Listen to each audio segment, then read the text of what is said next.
வணக்கம் ஃப்ரெண்ட்ஸ், இன்னைக்கு நம்மளுடைய வாகை தமிழ சேனலில் பார்க்குறது என்ன அப்படின்னா பொடுகு தொல்லைக்கு ஒரு தீர்வு தாங்க.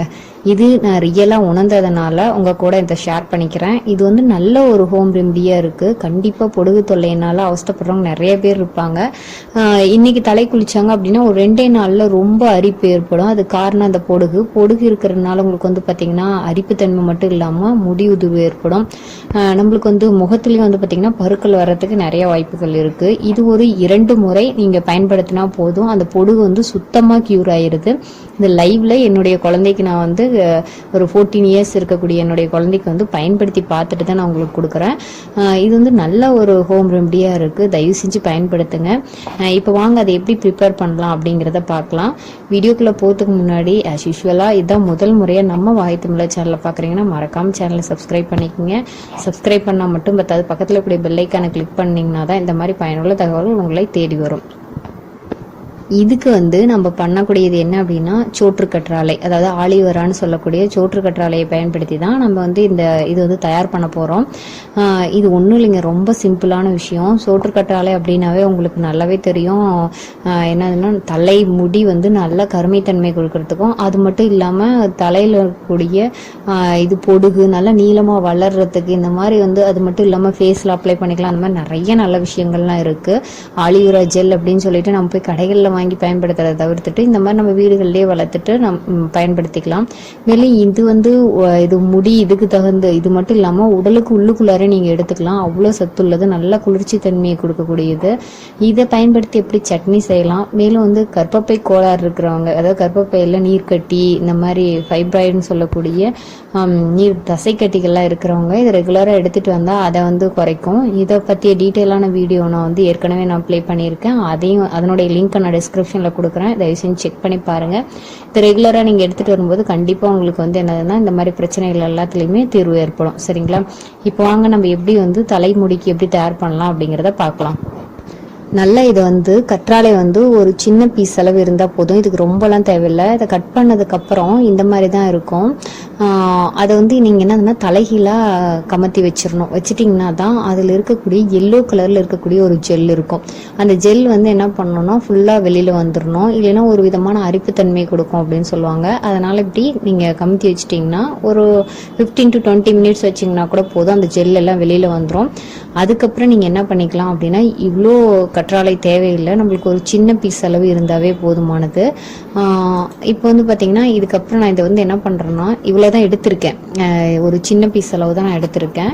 எடுத்துட்டு நீங்கள் மேல் தோலெல்லாம் எதுவுமே செய்ய தேவையில்லை. நம்ம ஏன்னா உள்ளுக்குள்ளார எடுத்துக்க போகிறது கிடையாது, தலைக்கு தான் அப்ளை பண்ண போகிறோம். அதனால் இதை அப்படியே சிறு சிறு துண்டுகளாக வந்து கட் பண்ணிவிட்டு ஒரு 10 பீஸ் இருந்தால் கூட போதும். இதில் குட்டி குட்டி பீஸுகளாக கட் பண்ணிவிட்டு அதை வந்து எண்ணெயில், அதாவது நம்ம ரெகுலராக எங்கள் பாருங்கள் இவ்வளோ தான் நான் எடுத்திருக்கேன். சின்ன சின்ன பீஸ்களாக வந்து கட் பண்ணி எடுத்துக்கிட்டேன்.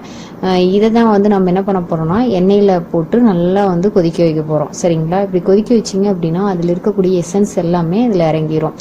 இப்போ நம்ம வந்து இது வச்சுக்கலாம், ஏதாவது ஒரு சட்டி வச்சுக்கோங்க. அது கடாயில் வந்துட்டு நம்ம ரெகுலராக பயன்படுத்தக்கூடிய தேங்காய் எண்ணெய் வந்து சும்மா உங்களுடைய முடியினுடைய அளவுக்கு தகுந்த மாதிரி ஊற்றிக்குங்க. கொஞ்சம் முடி இருந்ததுன்னா கொஞ்சம் அளவு ஊற்றுங்க. ஊற்றிட்டு அதில் வந்து அந்த இது சோற்று கற்றாழையை கட் பண்ணி வச்சுருக்கீங்க இல்லையா, அதை போட்டுருங்க. அதை போட்டுட்டு நல்லா வந்து இந்த மாதிரி கொதிக்க விடுங்க. கொதிக்க விட்டால் ஒரு ப்ரௌன் கலரில் ஆகிடும். அந்த சோற்று கற்றாழையில் இருக்கக்கூடிய அந்த எசன்ஸ் எல்லாமே அதில் இறங்கிடும். சரிங்களா? அதுக்கப்புறம் நீங்கள் அதை அப்படியே ஃபில்ட்ரு வச்சு வடிகட்டிட வேண்டியதான். வடிகட்டிட்டு அந்த எண்ணெயை எடுத்துக்கங்க. இந்த எண்ணெய் தான் நம்ம என்ன பண்ண போகிறோம்னா தலையில் இருக்கக்கூடிய வேர்க்கால்கள் எல்லாத்துலேயுமே அப்ளை பண்ண போகிறோம். இந்த மாதிரி நீங்கள் அப்ளை பண்ணிட்டு நீங்கள் அதாவது என்னதுன்னா உங்களுக்கு சைனஸ் பிரச்சனை, அதாவது உடம்புக்கு ஒத்துக்கும் அப்படின்னு நினச்சிங்கன்னா கொஞ்சம் நேரம், ஏன்னா சோற்று கற்றாழை கொஞ்சம் குளிர்ச்சி தன்மை கொடுக்கக்கூடியது. இதை நீங்கள் சாப்பிட கூட செய்யலாங்க. அதான் லைட்டாக கசப்பு தன்மை இருக்கும், ஆனால் வந்து கண்டிப்பாக சாப்பிடவும் செய்யலாம். தலையில் வந்து இந்த மாதிரி வேர்க்கால்களில் வந்து நீங்கள் அப்ளை பண்ணிக்கலாம். ஒருவேளை உங்களுக்கு வந்து இந்த மாதிரி நான் சொன்ன மாதிரி ஏதாவது ஒத்துக்காது அந்த மாதிரி இருந்ததுன்னா ஒரு 1/2 hour அந்த மாதிரி வச்சுருந்துட்டு உடனே வாஷ் பண்ணிடுங்க. ஹேர் வந்து வாஷ் பண்ணிடுங்க. தலை முடியில் வந்து பார்த்திங்கன்னா நிறைய இடத்துல வந்து பாருங்கள் இந்த மாதிரி ஒயிட்டாக வந்துருச்சு, பொடுகு பிரச்சனை வந்துருச்சு. ஸோ அப்போ என்ன பண்ணிட்டோம் அப்படின்னா அதை அப்படியே நீங்கள் அப்ளை பண்ணி வச்சுட்டு ஒரு 1/2 hour கழிச்சுட்டு நீங்கள் என்ன பண்ணணும்னா தலைக்கு ஃபுல்லாக குளிச்சிருங்க. குளிச்சிட்டிங்க அப்படின்னா நல்லா கேட்குதுங்க. இது இங்கே பாருங்கள் எவ்வளோ ஒயிட் ஆகிடுச்சு. கிட்டத்தட்ட ஒரே டைம் தான் யூஸ் பண்ணோம். யூஸ் பண்ணதுக்கப்புறம் அந்த ஹேரில் இருக்கக்கூடிய அந்த ஒயிட் அந்த பொடுகு ஃபுல்லாகவே போயிடுச்சு, நல்லா க்யூர் ஆகிடுச்சு. ஒருவேளை சின்ன பொண்ணு அந்த மாதிரிலாம் கிடையாது, நீங்கள் பெரியவங்க யூஸ் பண்ணால் ஒரு 2 டைம் யூஸ் பண்ணால் கூட போயிடும். நல்லா அந்த இதில் இருக்குல்லையே வேர்க்கால்கள் எல்லாத்துலேயும் படுற மாதிரி நல்லா தேய்ச்சி விட்டுருங்க. அதுக்கப்புறம் ஆஸ் யூஷுவலாக நீங்கள் வந்து ஷாம்பு பயன்படுத்திக்கிட்டாலும் சரி, இல்லை வந்து ஷீக்கா பயன்படுத்தினாலும் சரி, பயன்படுத்தி நீங்கள் வந்து ஹேரை வந்து வாஷ் பண்ணிடுங்க. இந்த இது வந்து பார்த்திங்கன்னா ஆலிவேரா வந்து நல்லா ஒரு ஹேருக்கு வந்து ஒரு நல்ல ஷைனிங்கும் கொடுக்கும். அது மட்டும் இல்லாமல் உங்களுக்கு வந்து பார்த்திங்கன்னா இந்த பொடுகு தொல்லை இந்த மாதிரி பிரச்சனையிலேருந்தும் விடுபடலாம். இன்னொன்று வந்து என்னதுன்னா முடி நல்லா வளர்ச்சி அடைறதுக்கும் இது நல்லா யூஸ்ஃபுல்லாக இருக்குன்னு வச்சுங்களேன். நான் ஏற்கனவே வந்து சீக்கா வந்து எப்படி தயார் பண்ணலாம் அப்படிங்கிற வீடியோ போட்டிருக்கேன். ஒருவேளை உங்களுக்கு ஷீக்கா தயார் பண்ணோம் அப்படின்னு விருப்பப்பட்டீங்க அப்படின்னா அந்த வீடியோ பார்த்துட்டு அதை மாதிரி நீங்கள் ப்ரிப்பேர் பண்ணி ஷீக்கா யூஸ் பண்ணுங்கள், நல்லா முடி வளர்ச்சி அடையும்.